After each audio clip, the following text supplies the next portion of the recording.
اور نالائق اعظم شہباز شریف سے کوئی ملک بات کرنے کو تیار نہیں. چیلنج کرتا ہوں انتخابی میدان میں آ کر عمران خان کا مقابلہ کریں. فاروق حبیب نے حکمرانوں کو واضح پیغام دے دیا. کہا امپورٹڈ حکومت نے چور دروازے نکالے ہوئے ہیں.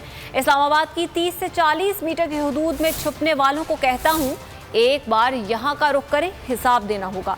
ان کو سمجھ نہیں آ رہی کہ جمہوریت چلانی ہے یا آمریت.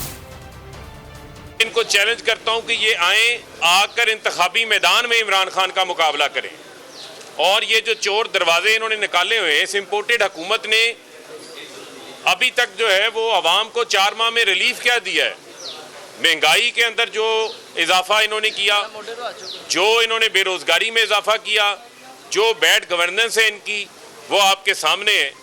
کوئی ملک ان سے بات کرنے کو تیار نہیں ہے اس نالائق اعظم شہباز شریف کے ساتھ. ان کو قرضے لینے کے لیے جو ہے وہ ٹیلی فون کروانے پڑ رہے ہیں, تو پھر کیا جواز ان کے پاس رہ جاتا ہے. سبسکرائب کریں اور بیل دبائیں تاکہ کوئی خبر رہ نہ جائے.